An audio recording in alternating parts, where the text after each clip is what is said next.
अगर आप लोग कह रहे हैं कि पेंशन कटी है, इतने लोगों की कटी है, तो कांग्रेस कहाँ है? सड़कों पे कांग्रेस है नहीं। लोगों का मुद्दा उठाने के लिए कांग्रेस, अब तक तो कई तरीके के प्रदर्शन हो जाने चाहिए। नहीं, प्रदर्शन लगातार है। अब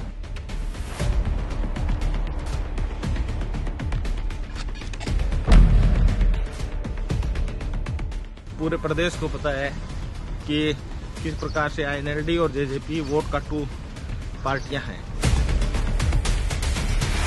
जो जेजेपी में है वो आईएनएलडी का पटका पहन लेता है, कहता जी हमारा ज्वाइन कर ले। आईएनएलडी वाला जो है वो जेजेपी का पटका पहन लेता। दोनों खुश हैं इसी बात पे। और प्रदेश की जनता ने इस बात को समझ लिया है कि वो लोग जनता की सेवा के लिए नहीं, सिर्फ पैसा कमाने के लिए राजनीति कर रहे हैं। इनकी राजनीति सिर्फ पैसा और पैसे का साम्राज्य स्थापित करने के लिए है और कोई उनका मकसद नहीं। पिछले दिनों आप राहुल गांधी से मिले, क्या कुछ कोई बातचीत हुई? पिछले कार्यकाल में भी आप शुरुआती दिनों में तो कुमारी शैलजा के साथ दिखते थे, फिर बाद में कम हो गया, कुछ हुआ? नहीं। कुमारी शैलजा चुनाव के दिनों में नाराज हो गई थी, तो ऐसी चर्चाएं हरियाणा में हैं कि अगर वो नाराज ना होती तो और अच्छा प्रदर्शन कांग्रेस करती और चुनाव जीत जाते। कई दिनों तक इस तरह एक प्रोमिनेंट लीडर का बैठ जाना आप कैसे मानते हैं? देखिए,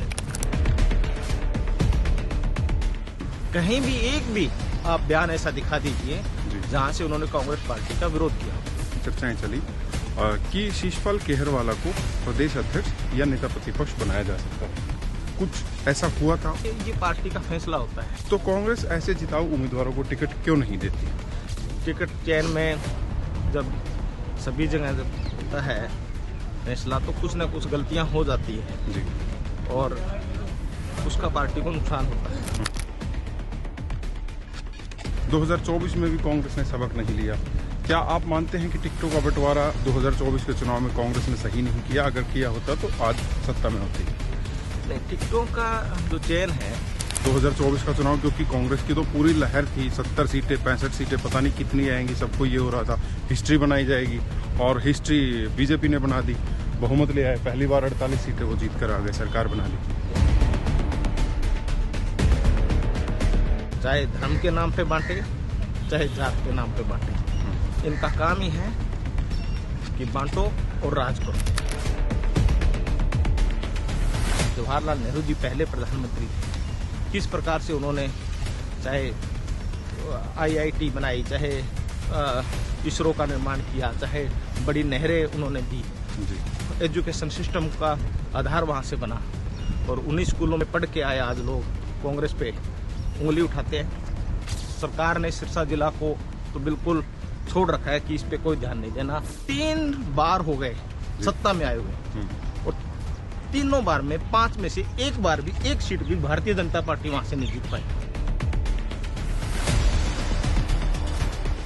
नगर पालिका का चुनाव था कालावाली जी, पूरी सरकार, 4 मंत्री, 10 एमएलए, 15 वार्डों के अंदर जहां 17,000 वोट है, वहां पूरी सरकार बैठ गई और उसके बावजूद वो हार गए।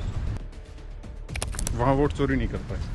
वहां बैठे हैं। वहां आपने कहा कि वहाँ तो बैठे हैं, मतलब कि वहाँ इतनी तरीके की चौकीदारी कह लीजिए आपने कर दी, पूरे हरियाणा में क्यों नहीं कर पाए? क्योंकि संगठन नहीं था इतने लंबे वक्त से? नहीं, बिल्कुल संगठन नहीं होना, ये राव नरेंद्र आए हैं अभी, वो भी बेचारे संगठन अभी तक नहीं बना पाया। मैं ये मानता हूँ कि किसी भी चुनाव को जीतने के लिए संगठन है वो सबसे जरूरी है। ठीक है। और संगठन के बिना पूरा चुनाव जीतना बड़ा मुश्किल होता है। खट्टर साहब और पूरी सरकार ये कहती थी कि हमें बदनाम करने की कोशिश है, कोई नशा नहीं है। आज वो नशा कालांवाली और उस क्षेत्र से चल के पूरे यमुनानगर तक, इस बेल्ट में, पूरा जो बॉर्डर के बेल्ट में आ गया जी।